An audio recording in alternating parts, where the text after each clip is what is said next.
Alright, welcome back. Some really great stuff's come out this fine November. Pluribus, Vince Gilligan's new show has been fantastic. Stranger Things back for the final season. Predator Badlands was great. Die My Love was great. So let's dive in. Belle de Jour. This was on Mubi, and Buñuel is kind of a blind spot in my knowledge of world cinema, I'm a big Agnes Varda fan, big Fellini fan, a big Godard fan, Melville. But there's a couple of people who I haven't seen enough of their stuff. I haven't seen enough Buñuel. I haven't seen enough Tarkovsky or Bergman. I could do with seeing some more Bresson. But Belle de Jour, this was fantastic. Great introduction for me to Buñuel's stuff. Catherine Deneuve plays like a frustrated housewife who becomes a high-end sex worker, basically, is the plot of the film. But it's got these very beautiful, very interesting, very surreal fantasy sequences. And the whole thing's a very interesting exploration of, sexual politics, where, she's has no interest in touching her husband, but then she's moonlighting as a prostitute. So, she's having sex with strange men all day, every day, and then wants nothing to do with her husband. And the whole thing builds to a very interesting, very confounding, very disturbing ending. I thought the whole thing was very, very interesting, very beautifully made, and I'll go back to the well. I'll go back to the Boone well and see what else he has to offer. The Big Lebowski is just one of my all-time favorites, one of everyone's all-time favorites. This is a classic and completely unique mix of a subversion of noir, an anti-noir, and just a stoner comedy. The performances are incredible. Jeff Bridges as the dude. I actually had bought the dude's cardigan as a Halloween costume, and then it didn't arrive in time, so now it's just my around-the-house cardigan. John Goodman as Walter is one of the great sort of comedic anger performances. It takes a special kind of actor to make anger funny. Anger is a funny emotion, it's absurd, but it also can be scary or off-putting, it needs a certain kind of delivery to make it funny, and John Goodman has exactly that. The Chair Company. I've been fucking loving this. There's one more episode to go, and it's quintessential Tim Robinson humor, very absurdist and very unhinged. But it's also been this very engaging mystery, and it's built on such a ridiculous thing that the chair broke, and now he's uncovering this corporate conspiracy. But it's actually been a very interesting, compelling mystery, while being really, really funny, and just kind of reflecting the frustrations of this guy his dreams didn't pan out, and now he sort of took his Plan B job as just a project manager in an office, and his wife's dreams are coming true, and he just feels very stuck in his life, and it just kind of reflects the zeitgeist. Something's up, some shady shit's going on, and you're powerless to stop it. And this is the one guy who's I'm gonna do something about it. It's one of those Erin Brockovich or Dark Waters, where one person takes on a mighty corporation, but the guy is Tim Robinson. Eden Lake. This was an interesting little thriller. It's Michael Fassbender, and I'm not sure who the female lead was, but they're a couple, and they go on holiday to the English countryside. They go and camp in this little town, and they start getting terrorized by these uncouth youngsters, it's like a street gang who at first they're just kind of making a lot of noise on the beach and bothering them, their dogs bothering them, but it kind of escalates, but where they slash their tires, and then they get pit, and then Michael Fassbender breaks into the house, and then they come and find them in the woods, and they basically crucify him, and it gets really grisly and gruesome. But it started off from a very real, relatable place. I live in a little English town. Gaggles of uncouth children bully me all the time. I'll be out having a walk, and I'll get harassed and bothered by some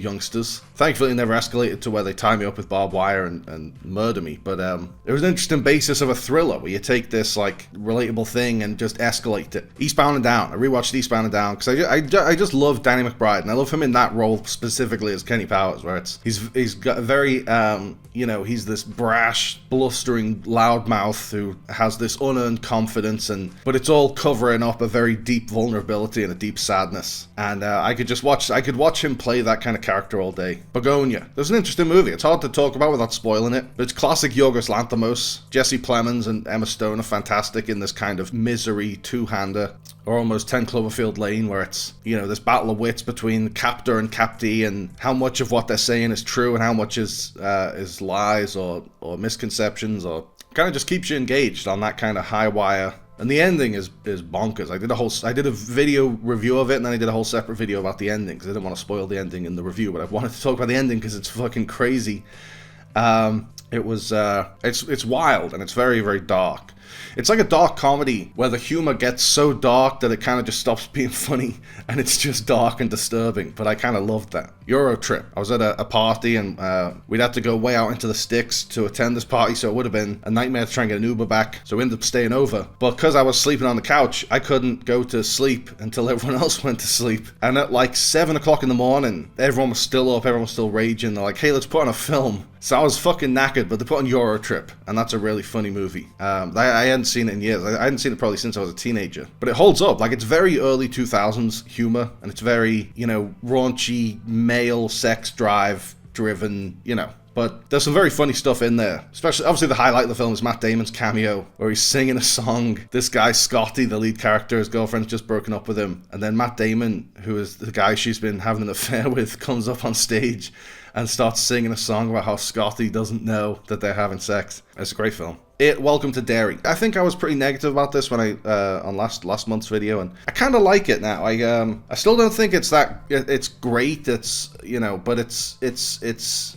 I think it doesn't quite work as a horror show. I think the horror elements don't really land because there's a lot of not very good, not very convincing CGI. Or even, it's good CGI, it just looks goofy. It makes it look cartoonish when you don't do it practically. Like in one of the episodes, they have a zombie Uncle Sam going like, I want you. And that was CGI. Like, can you not just like dress up a guy as Uncle Sam and then give him some zombie makeup? Why couldn't that be practical, But I think so it doesn't work as horror, but I think it works as a straightforward drama. I'm enjoying the story of the Hanlons moving to Derry and trying to settle in, and Charlotte is kind of trying to get this wrongfully accused black man out of prison, and mixing in Shawshank and Dick Halloran's a character in it, and I think it's doing a good job of kind of contrasting the ghost story with the very real horrors of like racism and the very cavalier approach to mental health in the early 60s, where like a black man who happens to be near the scene of a murder is instantly pegged as the guy who did it, or a woman who's deemed hysterical is shipped off to some rinky-dink asylum in the middle of nowhere. And that's all very scary stuff that was actually happening in the early 60s.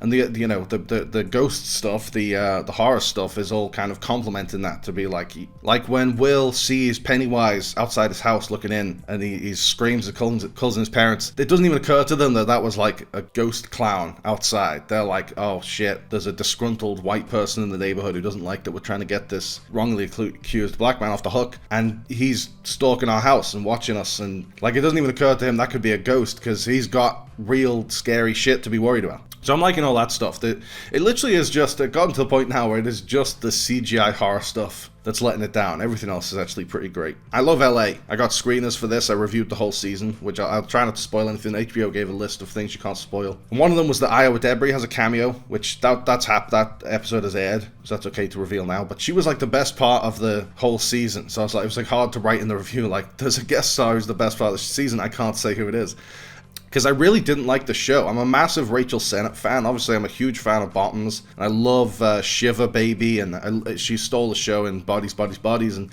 just everything I've seen her in, she's been fantastic in. There was a little movie with Kirstie Clemens, and I can't even remember what it was called, Susie Searches.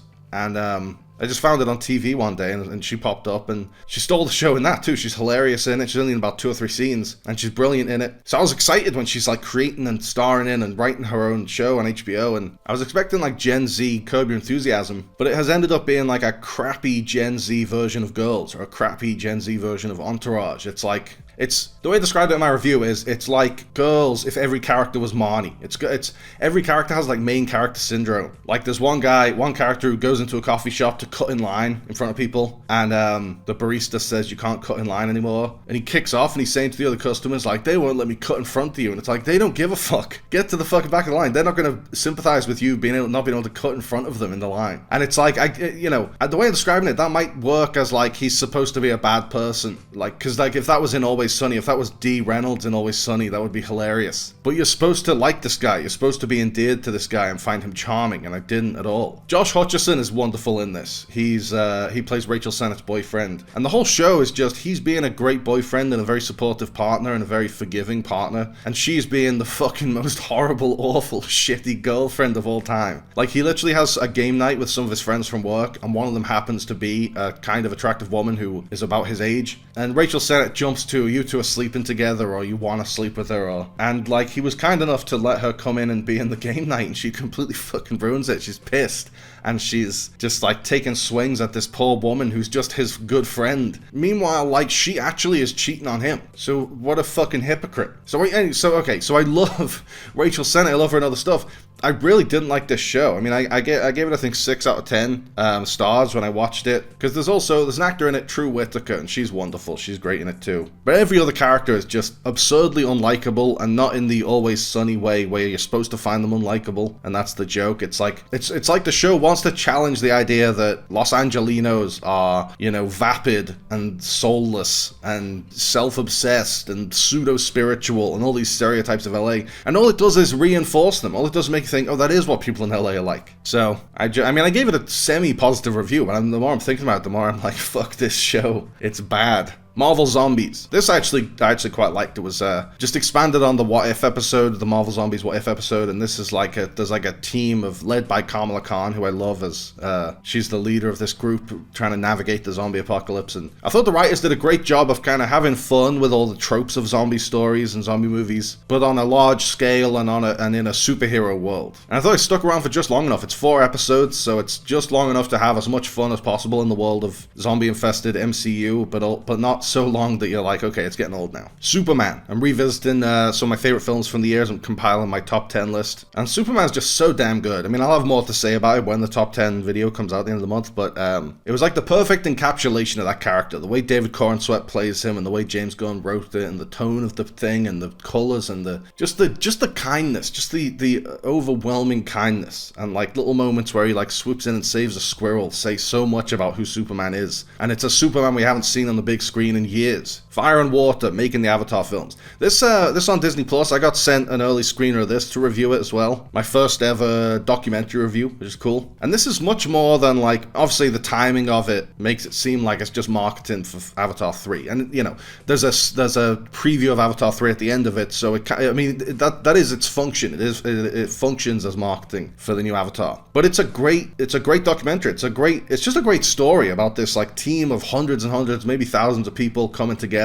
to like break all the rules and create this amazing thing. It's an ode to the hard work of a film crew, and like how every problem that comes up you have to come up with a solution. Like, for years and years they were saying we haven't had an Avatar sequel because they have to figure out how to do motion capture underwater. And you watch this and you see how hard it was to do that. But they had to like cover the whole surface of the water in ping pong balls, and they had to be translucent ping pong balls so the light could get in. And under the water and on the surface of the water is 2 separate volumes. So the camera equipment's picking up data and images and information from 2 separate volumes simultaneously and kind of merging them together in real time. And then when they got a camera crew under there with scuba tanks on, the bubbles of their breathing, the cameras were picking them up as the markers. They're picking them up as if they were the ping pong balls. So they had to get a camera crew of free divers. They had to get people who not only could operate these huge elaborate 3D cameras, but like could hold their breath for 10 minutes, And then all the cast had to do that as well. There's a clip of Kate Winslet holding her breath for like 9 minutes. It's really amazing to see. If you have any interest in the Avatar films or like the technical artistry of them, or just in, engineering and like problem solving and technological innovation, it's definitely worth checking out. The Vince Staples Show. I'd never actually seen this show, but I liked the look of it and it sounded interesting, and I got sent screeners to review season 2. Season 2 came out this month. So I caught up on season 1, then binge watched season 2 and wrote the review, and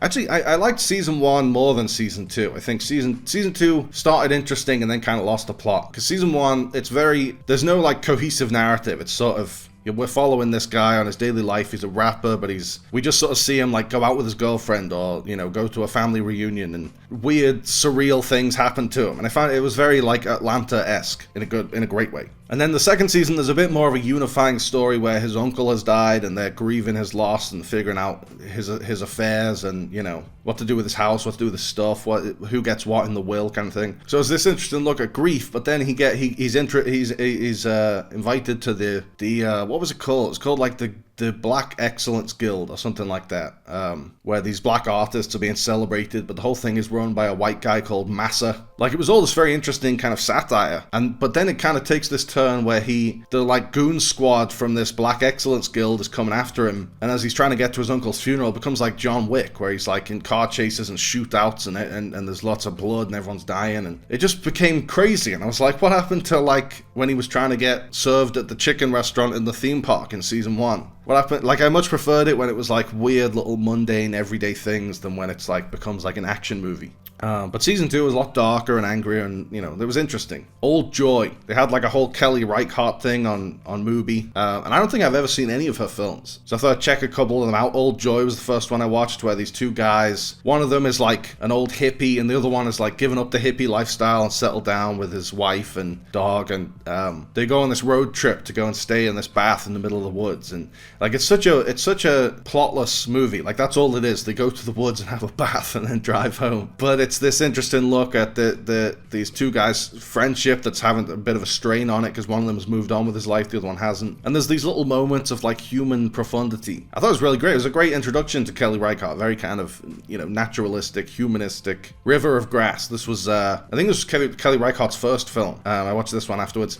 And this is kind of a Bonnie and Clyde, Badlands kind of couple on the run kind of story. But it's like a subversion of those stories where this unfulfilled, frustrated housewife meets this guy who's like the badass Martin Sheen loner, you know. They break into this guy's house to use this pool, and then the guy comes out and they're holding him at gunpoint and accidentally shoot him, and they go on the run. The guy finds out that the person they shot he doesn't know they did it. He's fine. Everything's fine. No police are looking for them. But he likes that he's run away with this woman, so he kind of just keeps the facade of we're on the run. And it's this kind of interesting look at like a post Badlands, you know, who is the American rebel in an America where even like corporate slogans and have embraced this rebelliousness, you know. It's not like counterculture anymore. South Park season 28. This is, I think, what South Park keeps doing now is getting stuck in a rut and then addressing the rut. You know, like when they did Integrity Farms and that was going on for too long, people got sick of it. Then they started making storylines about how Randy is trying to keep people interested in Integrity Farms and everyone else in South Park hates it. And now they're doing the same with, like, South Park's gotten all political and shitty. And I did see an interesting interview with Trey Parker where he was like, it's not that we are so into politics, it's just politics has become pop culture. And that was an interesting little soundbite, and sadly it's true. Like, it should be, under a normal president, politics is boring so I understand why they keep going back to that but I don't know. I quite like the Halloween episode. The whole thing with Melania being like the woman in black standing with a big hat covering her face. That was really funny. And the Sora generative AI episode was quite good, although not quite as biting as South Park usually is. Happiness. I fucking loved this movie, and it's dark and twisted and disturbing, but I was so taken with it. There's Todd Solondz, and I watched Welcome to the Dollhouse and Wiener Dog, and he instantly became one of my favorite directors, and I can't believe I'd never discovered him until now. His sense of humor is right up my alley, and his ability to weave complex characters and stories into these really fucked up comedic scenarios. Happiness is a film with like every time I tell someone about this film, they're like, that film that you just described is called Happiness. And even after I watched the bonus features, and one of them was an interview with Dylan Baker. And he was talking about how when they made it, it was called like Untitled Todd Solondz Project. And then when he got to the festival and the poster says Happiness, he's like, what? That film we just made is called Happiness? But it's this ingenious, like, ironic thing where it basically looks at like the mundanity of perversion. Like Philip Seymour Hoffman's this guy who calls random women in the phone book and gets off on like saying disgusting, aggressive sexual things to them. But in his life, he's just like a lonely guy who sits in his little apartment and goes to his office job and talks about the game, but inside him is this depraved lunatic. And the same thing with the Dylan Baker character. He's a pedophile, and apparently Sundance refused to show the film because Todd Solondz had like made the pedophile like the protagonist. But he's amazing in that role because you kind of like, you see him go to work and you see him buy Boys Life magazine and you see him go home to his wife and kids, and then you see him like at the baseball game. It's like just a normal situation for dad to be in, but he's like looking looking longingly at the kid at the bat, like it's these normal everyday situations spliced in with he has these horrible urges, and he knows it's horrible. He knows he's telling his wife, I'm sick, but he can't control it. And so just to follow that guy for a whole movie is like deeply unsettling, but like fascinating too. Because that's a guy whose perspective we don't see. You know, it's a guy whose perspective we don't want to think about. We don't even want to think those people are out there. But like they are. And Todd Solondz says, what's his life like? What does he do with his day? What does he do when he leaves the office? What does he do when his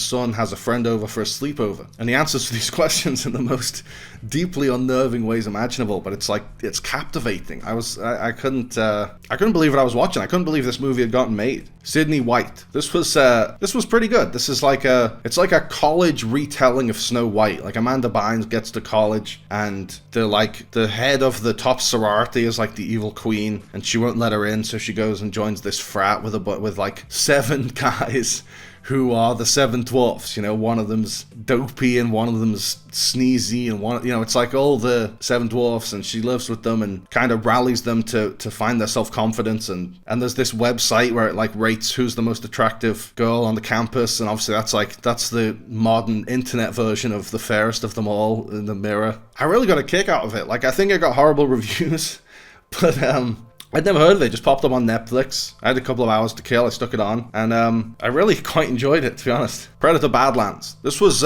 so much fucking fun. This is just like pure pulpy space opera. Like, Dan Trachtenberg keeps coming up with these great ideas of what to do in the Predator universe. Like, who would have thought, like, hey, let's make the Predator the protagonist. Let's make the Predator the underdog and have him come up against an alien that's even more formidable. And, you know, he's on this planet where everything's trying to kill him, and he forms this interesting kind of relationship with Elle Fanning as a robot, and I really enjoyed it. It was pure escapist sci-fi action fantasy. It's like non-stop action, non-stop thrills and spectacle, and a good story. Like, you actually know, even though he speaks in Predator language or Yautja for the whole film, you get to know this guy. You get to know who this guy is, and what he wants and what he needs, and his insecurities, and that was really masterfully done. What a Girl Wants. This was after Sydney White. I was getting recommended all these Amanda Bynes films on Netflix, and I stuck on What a Girl Wants. And I probably had seen this before because I have a little sister who grew up in the 2000s, so I've probably seen this. But it's like very enjoyable. It's like, I mean, probably on paper it's not even a very good script, but Amanda Bynes is incredibly charming and funny. And, you know, just so watchable. And this is like, she goes to England to meet her dad, played by Colin Firth, and he's running for, I think he's running for a seat in Parliament or something, and so his illegitimate American daughter showing up kind of like disrupts his campaign, and it's a way too complicated plot for what this film is. But I quite enjoyed it. I quite enjoyed the kind of relationship that forms between them when she meets him, and everyone else on his staff and in his family is like, let's get this boorish American out of here. But he's like, no, hang on, this is my kid, and I want to get to know her. And I thought that was quite interesting, because normally in these stories, the parent rejects the kid who comes to find them. But Colin Firth's actually like, you know what, I want to get to know you. Die My Love. I did a review of this, so you can check that out. But I quite enjoyed this. I mean, enjoyed is the wrong word, because it's very, very dark and disturbing. I thought it was very well made. I thought it might be the best film I've seen, or the best on-screen depiction I've seen of postpartum depression, because I think it digs into the reality of it. It's not like a movie version of it. It's hard to describe. I think, in my review I was saying it's like it uses the cinematic language of a psychological thriller, of a horror film, to reflect the horrors of postpartum depression, and that's about as best as I can put it. Like, it's dressed up as a psychological thriller, but it is, the psychology it's digging into is PPD, as they call it, and Jennifer Lawrence was amazing in it. She's like, if it was a more mainstream film, she would be in the best actress conversation. It was a stunning performance, and Robert Pattinson in the supporting role was great too as her. He's like the foil for her. He's like as she's losing her mind, he's kind of losing his mind too, like getting frustrated with her, and that's funny to watch, but it's also like, you need to be a partner. You need to be more supportive than this. I thought it was really interesting. Interesting is probably better than enjoyed. I enjoyed watching this new mother have a nervous breakdown. Predator Badlands. I went again, watched it with my dad, and we're both on the same page about how Dan Trachtenberg has really like kicked the Predator franchise into gear, like 40 years after it started. Because Prey was fucking awesome, and then Predator Killer of Killers was fucking awesome, and now Predator Badlands is fucking awesome. So I can't wait to see what he does next. But I mean, this one seems to set up a sequel without spoiling it, and I'd love to see where it goes. I'd love to see this guy Deck again. I'd love to see and his little like kind of like ragtag found family that he puts together in this film. One Flew Over the Cuckoo's Nest. I did a kind of a retrospective review of this because the 50th anniversary. Got some the comments got political quickly because I mean you can't. Cuckoo's Nest it's not overtly political, but it's clearly reflecting the political climate of its time, and you can't talk about how well it holds up 50 years later without talking about how it reflects the political climate of this time, especially because we had a crook in the White House then and we have a crook in the White House now. So I don't see how you can discuss the film and how it holds up without talking about that stuff. But I understand it's a hot button issue and people get very emotional about Donald Trump. But I really enjoyed revisiting the film. It's, you know, Jack Nicholson and Louise Fletcher obviously incredible as this hero and villain caught in this battle of wits. She's this iron-fisted tyrant, and he's the, you know, the revolutionary who rises up, the noble individual standing up to the corrupt institution, kind of like Paths of Glory or Bunny Colvin in The Wire. I cried my eyes out at the end. That's the power of this ending. Like, you know what? You know what's going to happen, and it's been parodied a million times. It's like the shower scene in Psycho. And in Psycho, you still are freaked out when Marion Crane gets murdered in the shower, and in the One Flew Over the Cuckoo's Nest, you still are devastated when Chief finds McMurphy and he's been lobotomized and he smothers him and then he runs away. Like that final hug between them where he's like, I love you and you wouldn't want to live like this, so I'm going to do this hard thing I have to do. It's beautifully acted by Will Sampson and Jack Nicholson, and it's just a rousing ending. Like everyone cheering him on as he runs away. I was, even though I knew it was coming, I've seen the film a bunch of times, I was still in floods of tears at the end of it. Pluribus, Vince Gilligan's new show with Rhea Seehorn, and I've been fucking loving this. It's been like, you know, the premise of it, you watch the first episode feels like a Twilight Zone episode, where it's like, you're the same, but everyone else is different suddenly, and trying to figure out what's happened and why everyone's acting weird all of a sudden. And it was really gripping, and it was a great little kind of like piece of horror storytelling, but I was also kind of like, well, how's this going to translate into a series? Where do we go from here? But then from episode 2 onwards, it's like, well, here, this is how it's going to be a series. And, you know, Vince Gilligan has gotten so many interesting ideas out of this premise already. And it is digging into philosophical ideas of free will and does humanity need saving from itself? And is utopia really all that good if no one has any agency? Surely it's better to live in a world where we can make our own mistakes than where we're controlled to be perfect. And you know, it feels like he's just scratched the tip of the iceberg. That's 2 phrases in one, but you know what I mean. I can't wait to see where it goes. I mean, I'm on tenterhooks every week, or tenterhooks, to see what's going to happen with Carol, what's going to happen with the human race, you know, what's going to happen to Earth. It's really an incredible show. If you haven't started it yet, it's all the praise is deserved. It's not being overhyped. The Running Man. This was a fucking letdown, because I love Edgar Wright, and you know, me and my friends grew up obsessively watching Shaun of the Dead and Hot Fuzz over and over and over again, and it's been interesting to see him expand into bigger Hollywood movies, Scott Pilgrim, Baby Driver. But I was disappointed with Last Night in Soho, and then this one might have been even worse than that, because at least Last Night in Soho felt like an Edgar Wright film. It didn't really work as a horror film, and all this kind of CGI ghosts of lascivious men looked goofy and weren't really that scary, and it was very heavy-handed in trying to connect a message about, because the message of Last Night in Soho basically is, sure, sexual harassment is really bad now, but it was so much worse in the 60s, so we shouldn't romanticize the 60s. And that was at least, you know, it had something to say, and it felt like an Edgar Wright movie. That's the main thing, is the soundtrack and the editing and the way it was shot all felt very Edgar Wright. And this, The Running Man, I feel like it's gotten to, his voice is lost in how big the film is. It's this huge $100 million dystopian action movie. Any political messaging in this one is just really on the nose, and I like Glenn Powell very much. He's very charismatic, and he's good at being this kind of, you know, action hero where he's kind of put upon, kind of goofy, kind of charming, but that's not who the movie wants you to think Ben Richards is. Ben Richards is supposed to be the angriest man in America, and I just don't buy that from Glenn Powell. So this was very disappointing. One Piece. The early seasons of One Piece came to Netflix. So I've been watching it, and it's a fucking ton of fun. I mean, you know, I don't watch a ton of anime, but I only watch the really, really, really well-known, really acclaimed stuff. Like last year I watched Cowboy Bebop, now I'm watching One Piece.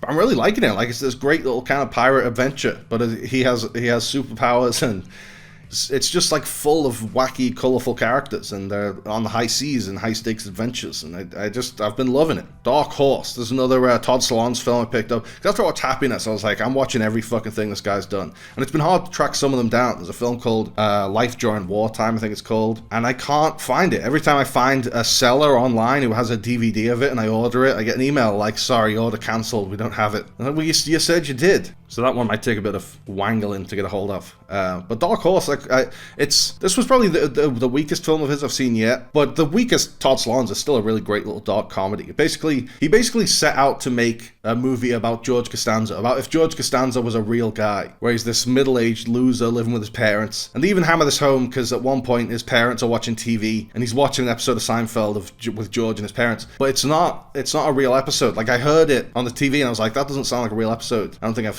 seen that before. And I looked it up, and Todd Solondz could not afford to license a Seinfeld episode, but he could afford to get Jason Alexander, Jerry Stiller, and Estelle Harris to all come in and record new lines as the Costanzas. So he made his own fake Seinfeld episode. I wrote an article about this. It was very, I found it to be a very interesting tidbit. But it was just a great kind of Todd Solondz inversion of a romantic comedy, where it starts off with a meet cute at a wedding, but it's not cute at all. She clearly isn't interested in him, and she's it's even kind of hinted that she's suicidal, and she only really agrees to go on a date with this guy because she hates herself. And then when he shows up for the date, she's not even there because she didn't even register it. It's it got all these beats of a rom-com, but it does the weirdest, darkest thing it could do at every turn. So it was even though it wasn't as great as Happiness, it was still really fun. The Nice Guys. This fucking movie should have been such a bigger hit. This is one of the funniest movies of the past 10 years. And when I went to watch it with my friend Harry on the opening day, we were 18. I was at my first minimum wage job and waited the whole day to get off and go and watch The Nice Guys. And we get there and we were the only two people in there. We saw a load of women coming out crying because Me Before You had been on before Nice Guys. But we were the only ones who showed up for it. And it's so funny. The Ryan Gosling, Russell Crowe dynamic's so good. There's so many hilarious bring the house down moments, when they chuck the body over the fence and you see it smash into a family dinner. Run. Or Ryan Gosling has had this fantasy where Russell Crowe showed him a gun he keeps around his ankle, and he thought it was real. So during the standoff, he jumps down, he's trying to grab it from Russell Crowe's ankle. He's like, "What are you doing?" He's like, "You had the gun down here. You showed me." He's like, "No, that didn't happen." It's just so. It basically is a great kind of detective noir action comedy with the most absurd things happen at every turn, and it's a delight. And I wish it had become a franchise, but no one came. Weapons. I rewatched Weapons with a few friends of mine. I got the 4K Blu-ray, so I had a few friends around who had missed it in cinemas and wanted to see it, and we all watched it. And it's a great movie to watch like that in a group because it's so funny but so shocking as well, and just. It was fun watching, when I watched it at the cinema, I'd already seen it, and I went with my sister and my dad. I kind of sat between them because I wanted to see their reactions to some of the twists and turns, and some of the reveals, and I had that experience again with these guys. It was fun watching them, react to all the crazy shit that happens in the movie. Cat's Eye. This was an interesting it's like a Stephen King anthology. I think he wrote the script for the movie, and two of them are adaptations of his short stories, and the third one is made up for the film. Very different tones in all three. And that third one, the original one, has a very, very different tone than the first two. The first two are just very dark stories of desperate men, The first one is James Woods signs up for this experimental procedure to help him quit smoking, where they'll basically threaten to maim his wife if he smokes another cigarette, and they're watching him all the time. They're watching him in his house, and that was really interesting and disturbing. And then the second one is about this guy who owes money to a crime boss, and he's being forced to walk around the ledge of the building at the on a really high up floor, and if he does, then his debt will be written off, and this crime lord's wife who he's been having an affair with, he can have her. So both of those stories are about desperate men pushed to the brink of what they can do, and what their willpower is. And then the third story is about Drew Barrymore is being terrorized by a little goblin. And this is Drew Barrymore in the 80s when she's a little kid. She's been terrorized by this little goblin thing that lives in her wall in her bedroom, and her parents don't believe her. And so when the goblin comes out and ravages the fucking bird, they think the cat did it. It was insane. It was these two dark stories of men pushed to the edge, and then this story of of a kid with a little monster under her bed, you know? I enjoyed the whole film, honestly. I mean, that was kind of jarring, but it still was a lot of fun. Superbad. This is one of the great comedies of all time. I think it should be like in the I think it is in the conversation with Airplane and Monty Python and the Holy Grail and Some Like It Hot and all these classic comedies. I think Superbad is that good and that timeless because it still holds up now, like almost 20 years later. Jesus, it's almost 20 years later. I watched this one as a kid, like over and over. Me and my friends would watch it to the point where we could recite every single line. But I got the extended version on Blu-ray, so it was, and because I know the film like the back of my hand, I could tell as soon as something deviated from that, I was like, this is new, this wasn't in the original.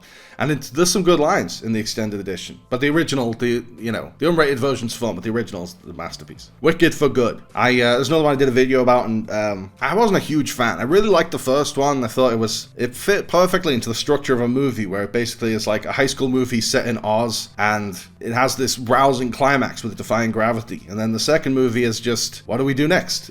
All those kids from the high school movie become like the shadow cabinet. They become like the government. Like fucking Nessa becomes like the governor of Munchkinland, you know? It's like, hey, what if we make Toto the Chancellor of the Exchequer? What if we make the Scarecrow the Secretary of Defense? It's, it's darker than the first one, which in and of itself could have been interesting. I mean, really, it's hard to, like, Mark Kermode made a good point where he's like, people are saying the second one's not as good as the first one, but it's really one film. And I think maybe the experience would be different if you watch them both back to back and you experience it like one 5-hour movie. But I thought this second part really dragged. I thought it had a lot less to say and a lot less to do than the first one, and it's shorter, but it feels longer. And I mean, the performances are still incredible. I still love watching Cynthia Erivo, Ariana Grande, Jonathan Bailey. I suppose that's what really matters, Team America, World Police. Another one of the great comedies of all time, and just so perfectly in line with Trey Parker and Matt Stone's sensibility, where they did this, it's a parody of jingoistic Michael Bay style action movies where American soldiers go into foreign countries and blow shit up and call it righteous, but it's with Thunderbird style puppets. That adds a whole new element to it,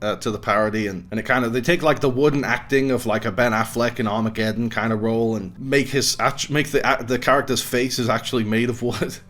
And it's this great political satire of the climate surrounding the war on terror and post 9/11, and celebrities who get involved in political causes and want to make their political opinions known when no one really cares what an actor thinks of 9/11, And that stuff holds up today. That's still happening to this day, 20 years later. Just the issues have changed. But it still is self-important celebrities. Like, they have that great moment where Janine Garofalo says, it's up to us as celebrities to read the news and then go on TV and tell people what we read in the news. Because she actually did that, I think. She went on, like, CNN and basically regurgitated something she read in a newspaper. Jay Kelly. There's a new Noah Baumbach movie. It's going to be on Netflix shortly, or may even be on Netflix by the time this video comes out. But I was glad I watched it in a cinema. I think it's visually very beautiful. George Clooney's performance is fantastic, and he goes to some really personal places, and he's as charismatic as he is, as always. He kind of allows himself to sit in discomfort and sit in awkwardness. And Adam Sandler's great as his like longtime friend and compatriot and manager, and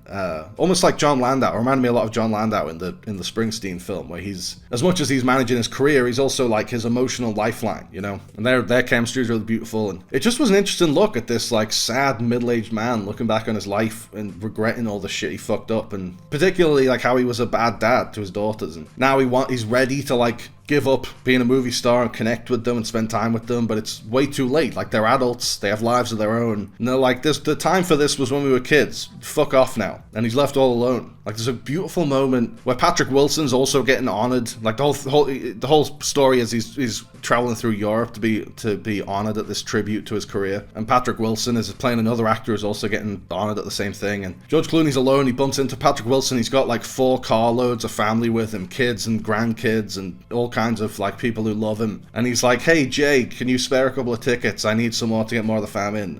And George Clooney's turned around and goes, I can spare all of them. And it's such a heartbreaking little painful little moment where he's like, I have no one, you have all these people, you can have all my tickets to get all these people in, because no one wants to come and watch me get honored because no one likes me enough. And it's this really beautiful, like, cut right to the bone moment. Like, this film is funny and it made me laugh a lot, but it made me cry a few times as well. It was really beautifully done. I wasn't expecting it at all. I was expecting it to be kind of indulgent or boring, or because even when I did a review of it, someone commented like, this sounds like the dullest premise for a movie, and it's like, yeah, it does on paper, but it's a character study, and the character's interesting, and George Clooney's performance is interesting, and I was really fucking moved by it, and I wasn't expecting to be at all. Ted. This is a movie I watch every few months. I really enjoy it. It's like, because it's just a stoner buddy comedy where one of the buddies happens to be a talking teddy bear. Like, it's Seth MacFarlane doing that Far Side thing where there's a talking teddy bear, but other than that, it's a totally normal scene and story. Like, the fact that he's a talking teddy bear doesn't change anything. It's like, take a talking teddy bear or a talking horse or whatever it would be in Far Side comics, and treat that like it's mundane, treat it like it's a normal thing. Like, treat that like they're just another person in the room. And Ted, you know, you could criticize it for being too long and unfocused, but I like that. Like, it's the same I Love You Man story you've seen before, where he has to choose between the girlfriend and the friend. And he has to choose between, like, staying an immature slacker and growing up and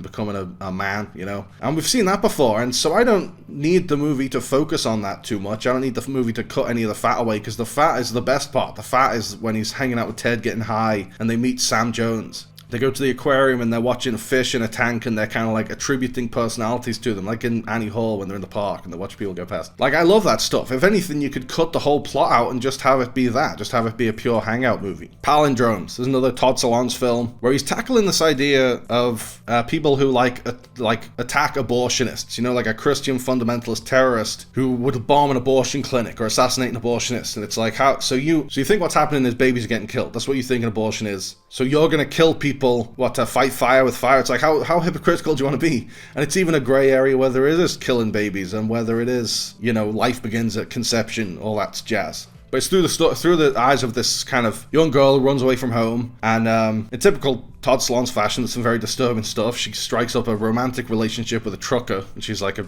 kid. And then she winds up at this, like, Christian fundamentalist group home for similarly lost souls, where she finds out that the dad, who seems to be this benevolent kind guy, is involved in these anti-abortion clinic terrorist attacks. And the trucker, who she fell in love with, is the hitman. But it builds to a really, really dark ending, which I really enjoyed, because it that whole righteous crusade comes back to bite them. And the interesting thing was that the main character is played by a different actor in every sort of chunk of the film, every kind of chapter of the film. She's played by someone else, and it's like different ages and different races and all sorts of, like, it was an interesting approach. And it kind of touched on, like, you know, our identity and how we transform throughout our lives as we get older. We sort of, like, turn into new people. Like, some traumatic thing will happen to us, or some life-changing, life-altering thing happens, and suddenly we're a different person than we were before it happened. And that's kind of what this film does, in an interesting way with the casting. Shōgun. I'm like a year late to this party, but this show had been recommended to me by a million people who all said it's like Game of Thrones, but in like feudal Japan, and I just never got around to watching it. But I've been playing Ghost of Tsushima, and I can't wait to play Ghost of Yotei. I've asked my mom for it for Christmas. But I've been like spending like hours and hours playing this game and not even progressing the story. I'm just like imbibing the atmosphere and the culture, and so I'm just getting really into Japanese culture and samurai culture. And so I thought I'd watch Shōgun, and it basically is like watching Ghost of Tsushima the movie or Ghost of Tsushima the TV show, and it is like kind of like Game of Thrones in feudal Japan, where there's these interesting power dynamics between the characters, amazing battle scenes, gorgeous visuals, very cinematic. I've been really enjoying it. I'm only a couple of episodes in, but I'm going to keep going with it. Pineapple Express, there's another one of my favorites. Been a lot of stoner movies this month with Big Lebowski and Ted, and now Pineapple Express. But there's so many funny moments in it. You know, and another great one with Danny McBride, where he just refuses to die. He keeps getting shot, and then he'll show up in a new scene. That's such a great running gag, and it's like perfect Seth Rogen, Apatowian kind of comedy, where it's as crazy as the stuff that happens is. There's always this underlying sweetness, and it always is focused on this like weird friendship between pothead and pot dealer, who by the end of it they embrace each other as friends, but it's kind of uneasy, and there's an interesting arc to it underneath like the action comedy craziness. Stranger Things season 5. This is finally get the final fucking season. We're on the 5th season in a decade. Like, this is the first season in what, 3 years? Something like that, since season 4. And there's only 4 episodes so far. I binged them all. There's some interesting stuff in there. I like that Will is kind of becoming friends with Robin, and he's filled with all these millions of questions about, like, how do you know when someone likes you back, and how did you know you were into girls, and, you know, where he's grappling with this stuff, and he can't really talk to his immature straight male friends about it, so he's kind of just been keeping all these feelings to himself. And then when he sees Robin kissing a girl, he's like, oh shit, she's going through the same thing. And so the show's finally starting to address that Will is gay, because it's been clear as day now for years. and it went beyond being a fan theory and just became like, because Will was missing for season 1, he was like the most underdeveloped character in the main cast when it was going forward into season 2 and beyond. And the writers have never really figured out what to do with him, but the audience has gotten so much more out of the subtext than the text with Will. And so I'm glad they're finally kind of moving the needle towards that. There's some kind of weird tonal stuff, like when they get Erica to go and drug a whole family and it becomes like this unhinged, kind of goofy slapstick comedy, you know, kind of disrupts the eerie atmosphere of the rest of the show. But it does feel like a final season. It feels like they're kind of bringing things full circle. They're bringing back Hopper's backstory from season 1. They're bringing back, you know, they're just kind of reflecting on all the shit they've been through over the years. And now the whole town of Hawkins is under a military quarantine. There's gates to the Upside Down all over the town, and it feels genuinely climactic. It feels like we're coming to an end, so that's a good sign. Magnolia. After watching One Battle After Another, falling in love with it. I've been going back and revisiting some of Paul Thomas Anderson's films, and some of the ones I loved, like The Master and Licorice Pizza. But I'm also going back and kind of looking at the ones I wasn't a huge fan of. You know, I didn't love Phantom Thread, but I revisited that and can appreciate that for what it is now, and it's very beautifully shot, and it's a very interesting look at a toxic relationship, even if you can't stand the toxicity of it. And so I rewatched Magnolia, and I think it's, you know, I still don't love it, and I still think it's very, very messy and indulgent. But I think it has so much interesting stuff in it. It has a ton of interesting ideas in it. The whole Frank Mackey character, who basically was like, you know, Andrew Tate before Andrew Tate, or Jordan Peterson before Jordan Peterson. You know, Tom Cruise I think Tom Cruise recognizes his star power as a movie star and as an action hero. But I think he has so much fun when he plays these kind of character actor roles. And this is like the perfect example of that. I love the whole John C. Reilly cop storyline and his love story with Melora Walters as this traumatized drug addict who doesn't think she's good enough for him,